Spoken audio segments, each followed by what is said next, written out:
불안한 시대 가운데 살아가고 있습니다. 난방비 폭탄으로 인하여서 사람들이 경제적인 불안 가운데 빠져 있죠. 그리고 정치적으로 매우 불안한 상태 가운데 있습니다. 그래서 정치인들도 자기 이권만을 위하여서 몸부림을 치며 그렇게 살아가고 있거든요. 그리고 뿐만 아니라 전염병 시대를 우리는 살아가고 있어요. 코로나, 독감, 이런저런 질병 가운데 굉장히 사람들이 불안하죠. 물가는 한없이 치솟고 있잖아요. 얼마나 힘들겠습니까? 이런 시대 가운데 우리들이 잊지 말아야 될 게 있습니다. 살아계신 하나님, 전능하신 그 하나님. 이 땅에 오직 한 분밖에 없는 유일하신 그 하나님. 스스로 계신 여호와 그 하나님.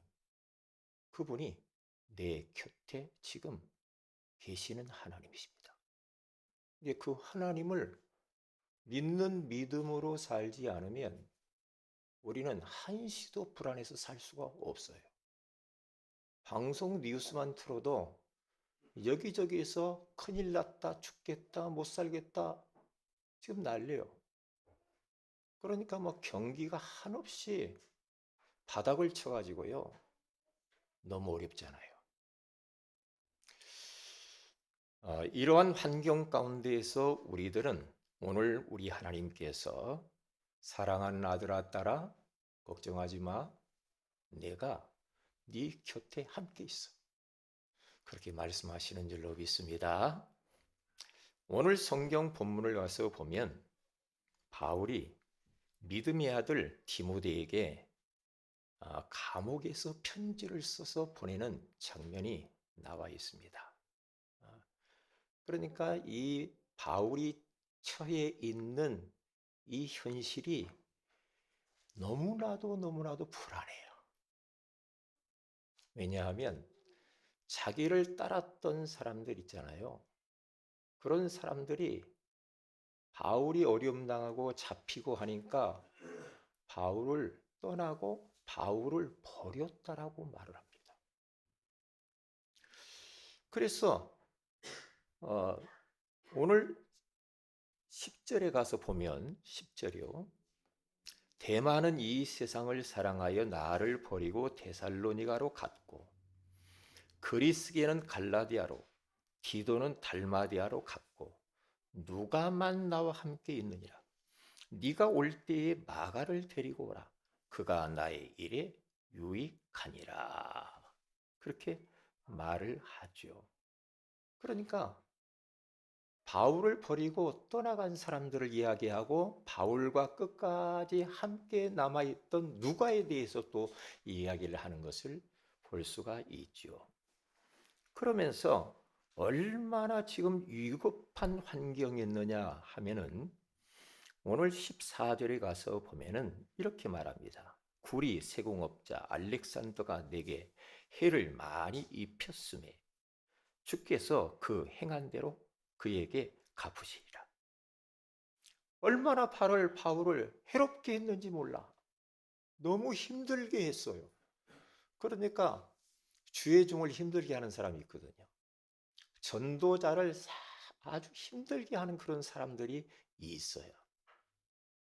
그러면서 15절에 너도 그를 주의하라.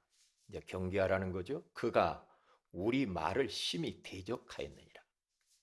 그러면서 내가 처음 변명할 때에 나와 함께 한 자가 하나도 없고, 이게 바울이 잡혀가지고 변명하고 그러면서 자기가 이 무죄함을 이야기를 하는데 사람들 앞에서 하는데도 자기와 함께 하는 자가 하나도 없고 다 나를 버렸으나 그들에게 나는 허물을 돌리지 않기를 원하노라.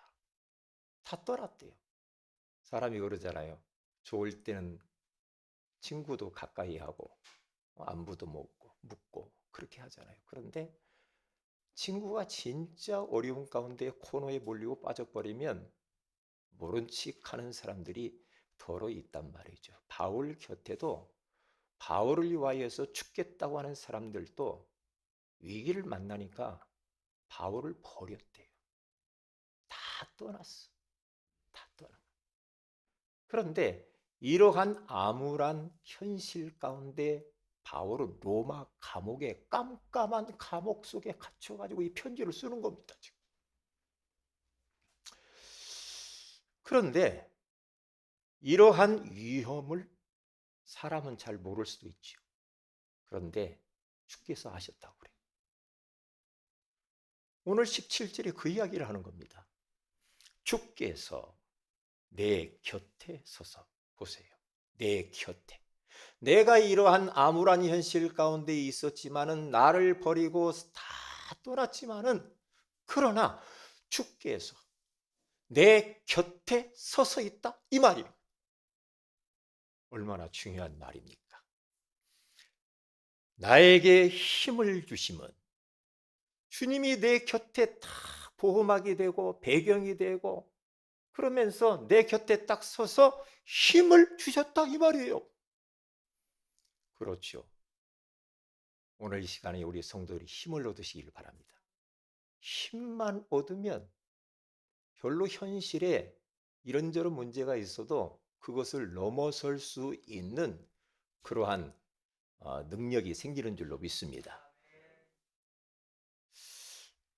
그래서요, 오늘 첫째로 가서 보면 곁에서 이렇게 말씀을 하는 거죠. 곁에서. 시편 46편 1절에 가서 보면 하나님은 우리의 피난처시요 힘이시니 환난 중에 만날 큰 도움이시라. 그렇게 말을 하고 있어요. 전도자들 곁에 세 종류의 사람이 있어요. 첫째는 바울과 함께 끝까지 세계복음화를 위해서 함께한 사람이 있고, 둘째로는 조금 손해 볼 것 같으니까 떠나는 사람이 있고, 세 번째로는 바울을 괴롭히는 대적자들도 있어요. 이 세 종류의 사람이 항상 있다니까요. 그런데 오늘 바울은 알고 있었습니다. 뭘 알았냐? 주께서 내 곁에 서 계신다라는 사실을 알고 있었어요. 그래서 그 주님, 그 성삼위 하나님이 나의 배경이구나. 그분이 내 곁에 서서 나에게 힘을 주고 계시는구나 라는 것을 알고 있었단 말이죠. 그러면 끝나는 거 아닙니까?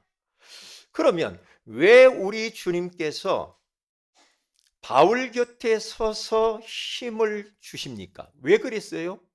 거기 보니까 이런 말씀 나오잖아요. 오늘 나로 말미암아 선포된 말씀이 온전히 전파되어 모든 이방인이 듣게 하려 하심이니. 보세요.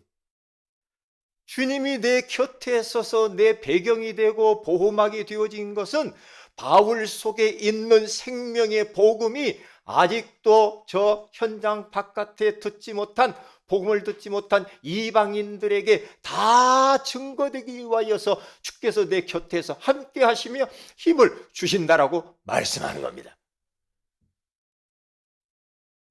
중요하죠. 그러면서 또 이렇게 말씀하시죠. 내가 사자의 입에서 건짐을 받았느니라. 사자의 입. 사자가 뭡니까? 하는 그런 사자입니까? 아니요. 뭐 하늘의 천사, 천부를 말하는 겁니까? 아닙니다. 사단, 악한 원수, 마귀, 사자의 입에서 건져주셨대. 그러니까 우리가 인생을 살아가는데 이 눈에 보이지 않는 사자, 악한 사단, 마귀, 귀신, 악령들 여기에서 요게 계속해서 우리를 갖다가 괴롭힌다니까요. 우리를 넘어뜨리고 힘을 빼고 혼미케 합니다. 그런데 바울은 뭘 받냐? 그 사자의 사탄의 입에서 나를 건져주셨다. 왜? 바울 속에 있는 복음 때문에. 왜? 바울은 지금 로마 감옥에서 순교 직전에 있는 겁니다. 죽기 직전에. 그러니까 바울이 로마 복음화를 위하여서 여기까지 이제 달려왔습니다. 달려왔어요. 그런데요, 또 무엇을 바울은 이야기하냐? 18절. 주께서 나를 모든 악한 일에서 건져내시고, 이게 악한 일들 중에서 나를 건져냈대요. 또 그의 천국에 들어가도록 구원하시리니. 천국에 대한 소망을 늘 가지고 살았어. 왜? 바울의 생명은 이게요, 경각을 다퉜습니다. 자기 죽음, 목을 내놓고 살았어요. 목을 내놓고. 그러니까 늘 천국에 대한 소망을 가지고 바울은 이 땅 위에 집착하거나 이 땅에 소망을 두지 않았어요. 여러분들은 어디에 소망을 두고 삽니까? 돈? 사랑? 명예? 권력? 어디에 소망을 둡니까? 땅의 것에 소망을 두면 둘수록 여러분들은 힘들어질 겁니다. 내 마음대로 안 되거든. 세상 것에 집착하면 할수록 여러분들은 부자연스러운 인생을 살고요, 굉장히 여러분들은 답답해질 겁니다. 그러나 이 땅에 있는 것을 주님께 탁 내려놓고 항상 우리는 가야 할 천국을 사모하면서, 그리워하면서 우리가 전도자의 인생을 꿋꿋이 걸어가야 될 줄로 믿습니다. 그러면 되는 거예요. 그러면서 모든 영광이 있잖아요. 그에게 영광이 세세 무궁토록 있을지어다. 아멘. 이 모든 영광은 홀로 계신 그 하나님, 여호와, 그 하나님께만 영광을 돌리는 인생이 되겠다라는 이 메시지입니다. 저는 지난주에 이사야서 42장 8절 말씀을 나눴는데 저는 그 말씀이 제 마음에 내마로 부딪혔거든요. 뭐라고 말씀하십니까? 거기에서 내 영광을 모든 사람에게, 다른 사람에게, 내 찬송을 우상에게 주지 않을 것이다 그러잖아요. 그런데 나는 어떤 부분이 탁 부딪혔냐?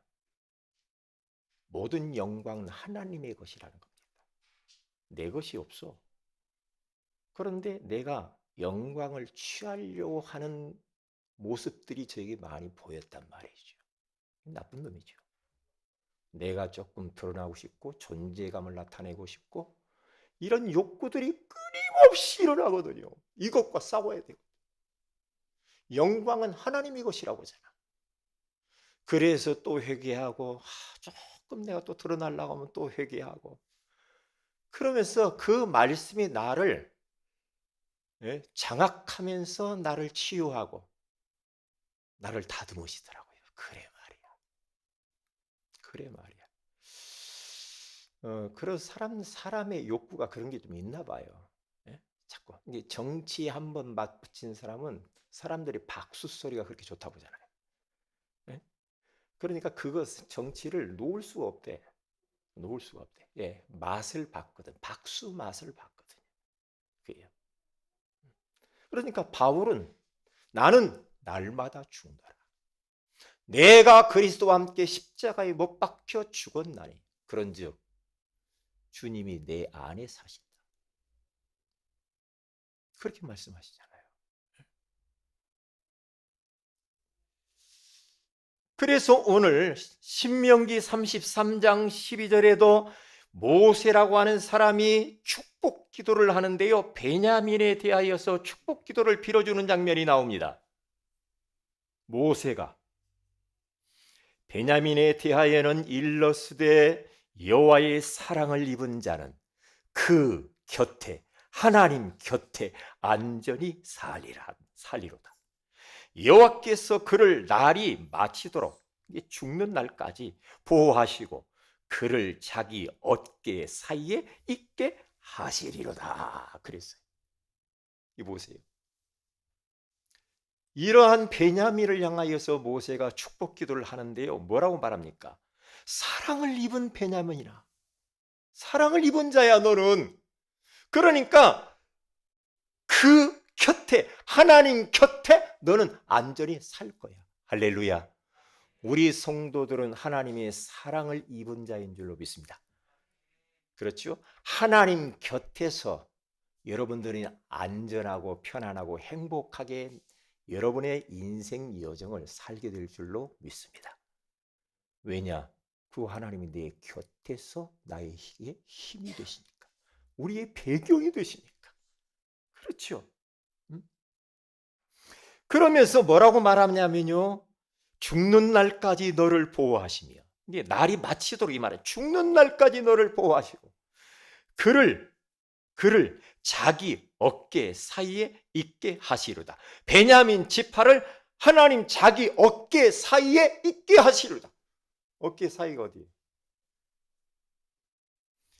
어깨와 어깨 이 사이에 하나님이 베냐민 그리고 우리들을 딱 두시면서, 어깨 사이에 아무도 우리를 건드릴 수 없고 어깨 사이에 우리를 곁에 두시면서 우리를 지키시고 축복하신다 이 말이에요. 할렐루야. 여러분은 그 어깨 사이에 계신 분들입니다. 얼마나 감사합니까? 그리고 두 번째 가서 본 방향이라는 말이 나왔잖아요. 방향. 하나님께서는요, 하나님의 백성들이 위기를 만날 때마다 방향을 주시는데요, 말씀으로 방향을 주십니다. 오늘 강단을 통하여서 우리 성도들에게 이번 한 주간 동안 살아가야 될 그러한 방향의 말씀을 주고 계시는 줄 믿습니다. 내가 어떻게 살아야지? 방향을 주신다니까요. 오늘 사도행전 23장 11절에 가서 보면은 그날 밤에 주께서 바울 곁에 서서, 또 그러죠. 바울이요, 지금 예루살렘으로 핍박이 일어나는 줄 딱 갔어요. 왜? 로마로 가기 위해서 예루살렘으로 성령께 매여 갑니다. 이 상황이 지금 그런 상황이에요. 매여서 딱 갔는데 예루살렘에서 복음 전하다가 잡힙니다. 잡혀가지고 핍박을 받게 되어지죠. 그러면서 변명을 하죠. 공의 앞에 서서, 또 대제사장 앞에서, 서기관들 앞에서 변명합니다. 내가 뭐 잘못한 게 뭐가 있냐? 예수가 그리스도요, 예수의 십자가에 죽으시고 부활할 것을 이야기하잖아요. 서기관들은 부활을 안 믿거든. 그러니까 많은 핍박을 합니다. 핍박을 하면서 이제 바울이 딱 갇혀 있는데, 그때에 우리 주님께서 그 모든 것을 보고 있었다는 거예요. 전도자가 아픔을 겪고 박해를 당하고 고난을 받을 때 주께서 그것을 보고 있어요.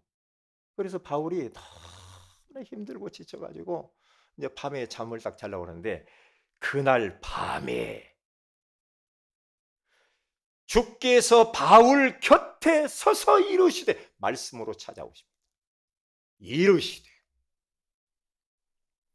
담대하라, 네가 예루살렘에서 나의 일을 증언한 것 같이 로마에서도 증언하여야 하리라.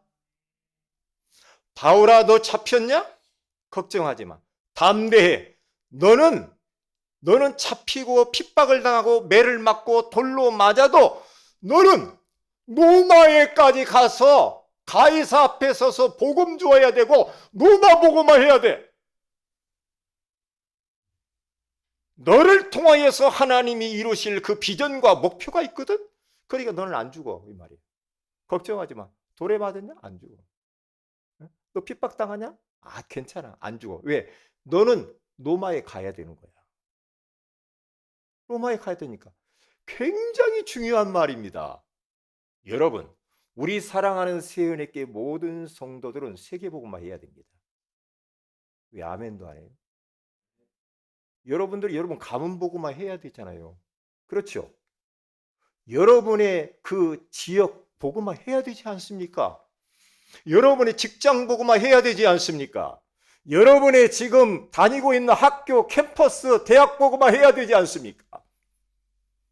그것이 나의 인생의 목표요, 비전이요, 꿈이라고 한다면 여러분들은 지금 불안한 시대 가운데 살지만 걱정할 게 없습니다. 할렐루야. 왜요? 뭐라고 말하니까? 바울 곁에 서서 말씀하신 그 주님이 우리 곁에 서서 지금 말씀하는 겁니다. 담대하라. 우리 성도들을 향하여 지금 말씀합니다. 담대하라.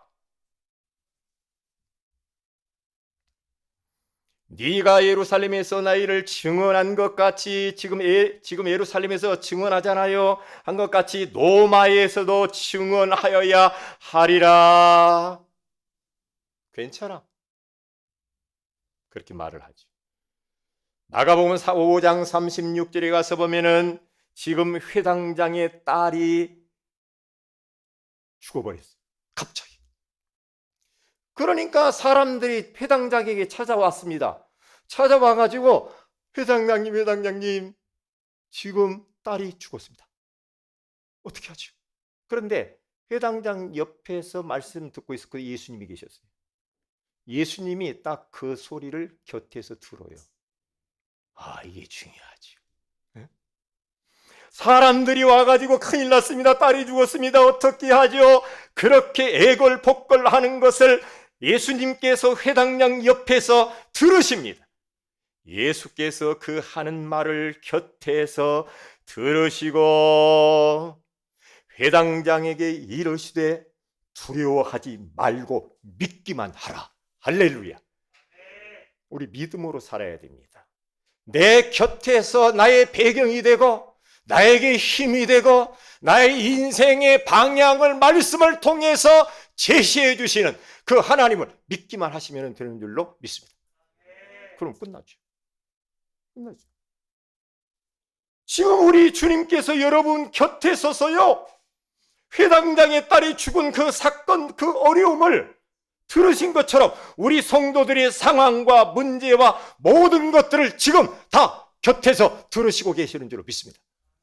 다 보고 있어요. 괜찮죠? 괜찮아요.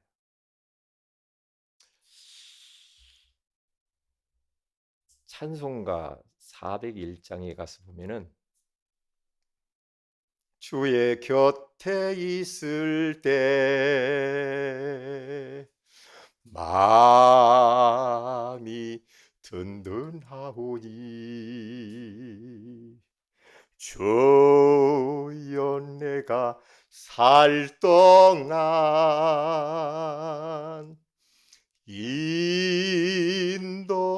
인도하여 주소서. 주여 주여 나를 인도하소서. 바른 세상 살 동안 주여 인도하소서. 주의 곁에 있을 때 마음이 든든하대. 할렐루야. 이것을 의식하면서 사는 것이 관건입니다. 내 곁에서 하나님의 어깨 사이에서 주님이 나를 보고 있고 나를 지키시고 우리에게 힘을 주시고 나에게 방향을 설정해 주시니 얼마나 감사합니까? 네? 그런데 내 곁에 사람만 있는 줄 알아. 내 곁에 현실 이런저런 문제만 있는 줄 알아. 그게 더 크게 보여. 사람이 크게 보여. 문제가 더 크게 보여. 현실이 더 크게 보여. 내 곁에서 눈 시퍼렇게 뜨고 살아계시는 무한한 능력을 가지신 하나님이 보이지 않아. 그러면 낙심하죠. 그러면 현실 속에 묻혀서 갈등이 많고 답답하고 괴롭고 어깨에 축 늘어뜨리고 삽니다. 얼마나 억울합니까?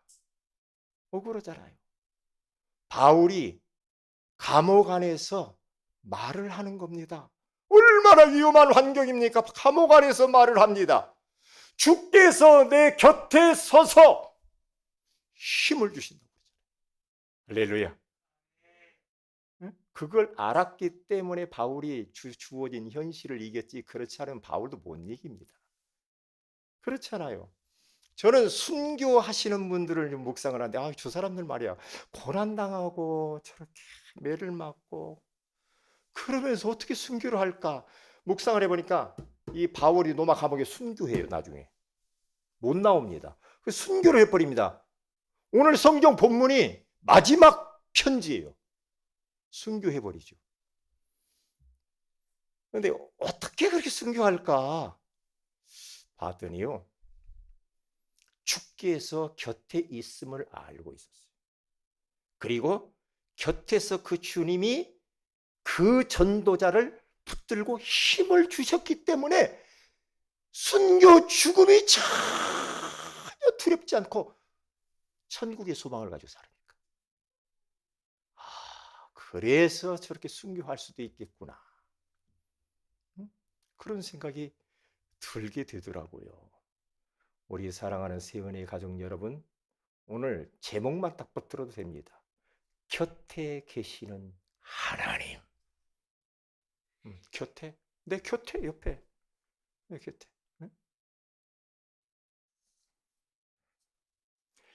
이제는 우리는 두 번째로 곁 전략을 하면서 살아야 되겠습니다. 우리 곁에 계시면서 든든한 배경과 힘이 되시고 늘 말씀으로 방향을 제시하시는 여호와 하나님을 의식하면서 사는 것이 중요합니다. 그리고 내 주변에 있는 이 비밀을 모르고 살아가는 성도들도 있을 수가 있고 가족들이 있을 수가 있고요, 현장에 전도 대상자들이 있죠. 하나님이 저들에게도 하나님이 곁에만 있으면 괜찮을 텐데 곁에 있다라는 것을 의식하지 못하고 살아요.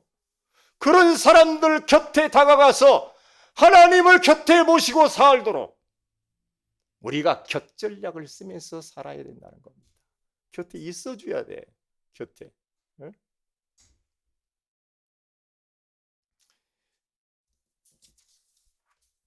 그래서 세 종류의 사람을 우리는 곁에 있어줘야 되겠습니다. 첫째로 덜 다듬어진 사람입니다. 이런 사람들을 찾아서 우리들은 그들과 함께하면서 손을 잡아주면서 그들을 위로하면서 하나님이 당신과 함께 하신다라고 하는 그러한 비밀을 우리는 전달을 해 줘야 됩니다. 창세기 12장 4절에 가서 보니까 여기 아브라함이라고 하는 사람이 나오잖아요. 거기 보면요, 조카 롯을 데리고 갑니다. 왜요? 조카 롯은 아버지를 잃고 혼자 된 그 조카였어요. 그렇기 때문에 혼자 둘 수가 없어. 그래서 데리고 갑니다. 데리고 가는데 하나님이 본토 친척 아비집을 다 떠나라고 했는데 이 조카를 못 버리고 가요. 데리고 갑니다. 왜?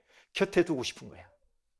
그래서 그것 때문에 목자들이 막 다툼이 일어나죠. 나중에는 아브라함의 목자와 롯의 목자가 막 다툼이 일어나면서 아브라함이 결단합니다. 너는 이제는 네가 원하는 땅을 향하여서 네가 우하면 나는 좌하고 하면서 우리 갈라지자.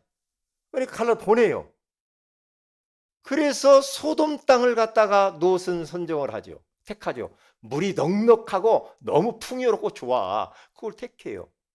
그런데 이 아브라함과 목자들은요, 아주 험악한 그런 황무지 같은 것을 택합니다.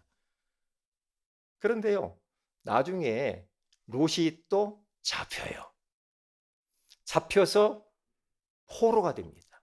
그런데 요 아브라함의 318명의 가병을 끌고 쳐들어가 가지고요, 롯과 그의 가족과 또한 가문에 있는 모든 사람들, 그걸 빼앗긴 모든 것들을 다시 또 찾아와요. 창세기 14장에 그렇게 나오죠. 찾아와요. 왜? 자꾸만 이 아브라함이라는 사람을 보니까요, 곁에 있어 주려고 어떻게든 보호하고 싶고 어떻게 살려주고 싶고 이런 거예요. 그런데 보세요. 나중에 소돔과 고모라가 되어져 버리죠. 그 지역이, 롯이 있는 곳이. 어떻게 됩니까? 죄악이 관영해가지고 하나님이 불과 유황불로 태우려고 하는데 아브라함이 조카 롯과 그의 가족들을 생각하니까 애가 탑니다. 그래가지고 막 비상 기도를 하죠. 살려달라. 그래도 하나님이 흥정합니다. 10명의 의인이 있으면 살려주겠어요. 그러면서 50명 있으면 45명 있으면 40명, 30명, 20명, 10명 있으면 멸하지 않을 수 있지 않겠습니까? 그렇게 하죠. 그러면서 거기에서 또 롯을 구원해요. 왜요? 이 조카 롯을 곁에 두고 싶은 거야. 어떻게 살리고 싶어가지고. 이러한 마음. 그리고 사도행전 16장 1절에서 5절에 가서 보면은 바울이 더베와 루스드라를 지나가다가 디모데를 만나 그를 곁에 두고 데리고 다니면서 제자 훈련을 확실히 시키는 것을 봅니다. 우리 주변에 이렇게 덜 다듬어진 사람들이 많이 있을 수가 있다 이 말이죠. 새가족들, 어린이들, 부적응자, 늦게 따라오는 자, 훈련 미참석자를 우리는 곁에 두면서 그를 위해서 기도해주고 도와주고 제자로 키워야 됩니다. 이렇게 곁에 두어야 돼요. 그리고 병든 사람이 있습니다. 누가복음 5장 17절에서 24절에 가보면 여러분도 잘 알지요.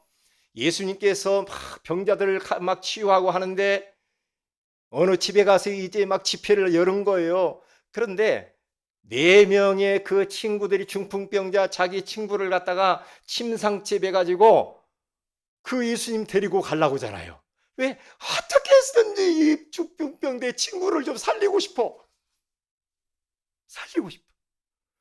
그런데요, 들어가려고 하니까 사람이 너무 많아가지고 예수님께 이 친구를 데리고 갈 수가 없는 거예요. 그러니까 어떻게 합니까? 사다리를 놓고 지붕 위에 올라가서 기와를 다 벗기고 구멍을 뚫어버려. 큰일 났지. 나중에 그거 집값 무너져야 돼. 보수해 주려면. 뜯어버리고 이 침상채 줄을 매달아 가지고 예수님 앞에 쭉 달아내립니다. 그러니까 예수님이 이렇게 여기 있다가 아니 뭐가 이렇게 내려온단 말이에요? 그러니까 4명의 친구 얼굴이 싹 보이는 거예요. 예수님 눈에. 보이니까 예수님이 뭐라고 말씀합니까? 저 친구들의 4명의 믿음을 보시고 중풍병자를 향하여서 네 죄사함을 받았느니라 내 중풍병이 나았느니라. 할렐루야. 보세요.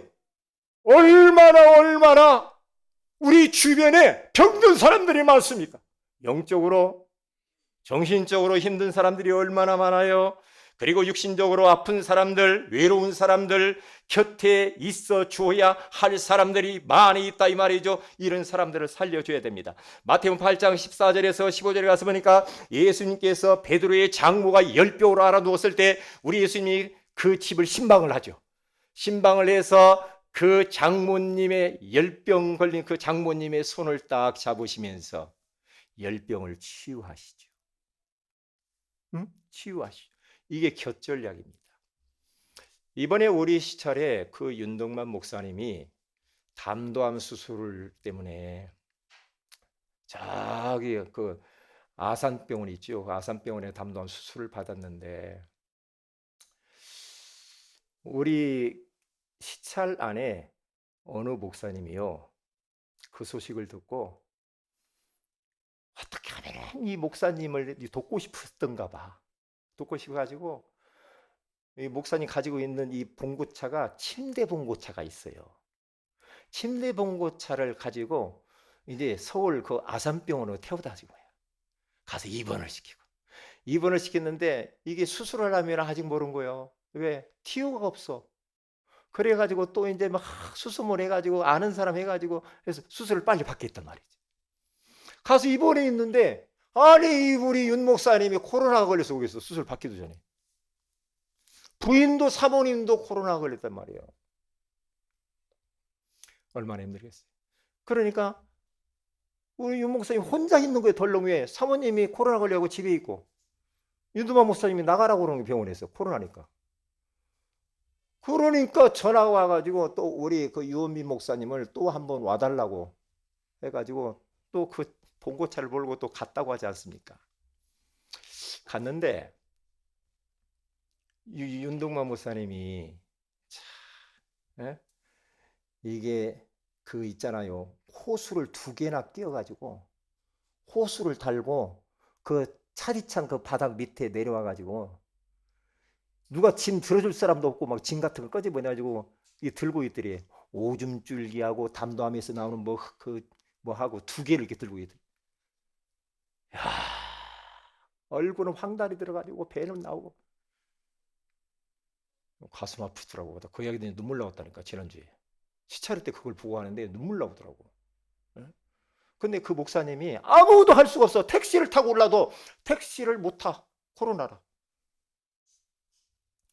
그런데요.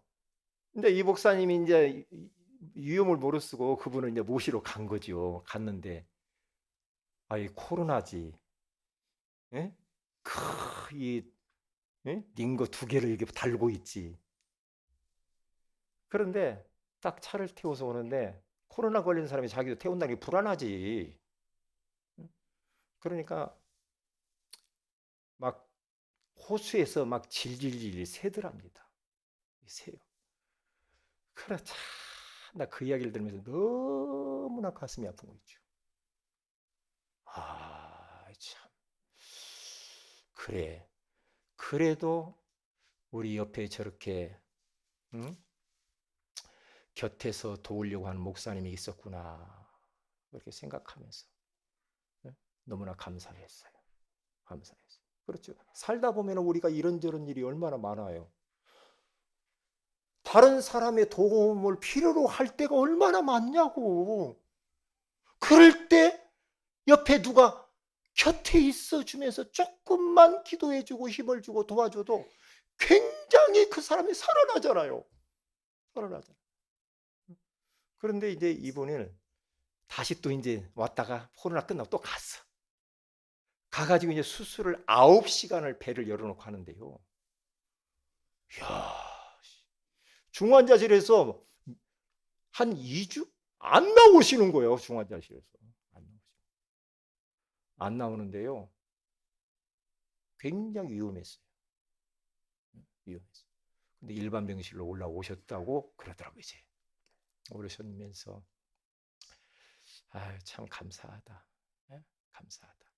저간 빨리 나와가지고 같이 이렇게 전도 현장에서 같이 전도했으면 좋겠다. 그런 생각이 많이 들었습니다. 그래요.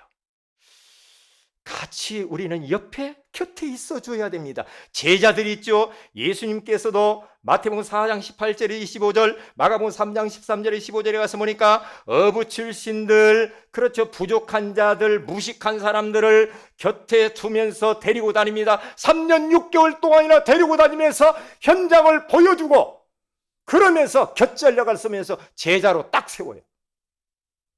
이게 필요합니다.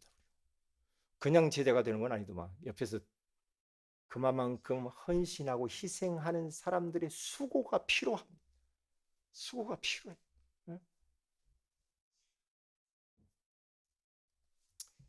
자, 이제 말씀 마치겠습니다. 결론이 뭡니까? 내 곁에 계시는 하나님을 의식하면서 사는 것이 너무나 중요해요. 그리고 또한 곁에 있어 줄 사람들을 덜 나다만진 자, 병든 사람 제자가 누구신가를 보고 그런 사람들을 찾아서 좀 도와줘요. 좀 나만 알지 말아요. 나만 그렇게 하지 마세요. 나만 하지 말고요. 옆에 있는 사람도 조금 한 명 이상은 좀 돌아보는 게 좋겠다 이 말이죠. 그리고 곁에 있어줄 사람이 있는가? 내 곁에 누가 나를 위해서 기도해주고 나에게 힘이 되어줄 사람이 또 있냐? 이것도 봐야 돼. 그런 사람이 있어야지 어떻게 혼자 우리가 삽니까? 그리 못 삽니다. 그래서 전도서 4장에 가서 보면 9절에서 12절에 가서 보면 두 사람이미 한 사람보다 나음은 그들이 수고함으로 좋은 상을 얻을 것임이니라. 혹시 그들이 넘어지면 하나가 그 동물을 붙들어 일으키려니와 홀로 있어 넘어지고 붙들어 일으킬 자가 없는 자에게는 화가 있으리라. 두 사람이 함께 놓으면 따뜻하거니와 한 사람이면 어찌 따뜻하랴. 한 사람이면 피하겠거니와 두 사람이면 맞설 수 있나니 세 겹줄은 쉽게 끊어지지 아니하느니라. 기도합니다. 하나님, 곁에 계시는 하나님을 일평생 동안 사실적으로 의식하며 누리며 또한 곁전략으로 덜 다듬어진 사람, 병든 자, 제자들을 곁에 있어주면서 복음으로 그들을 제자 삼는 사역을 감당하게 하옵소서. 주 예수님의 이름으로 기도합니다. 아멘.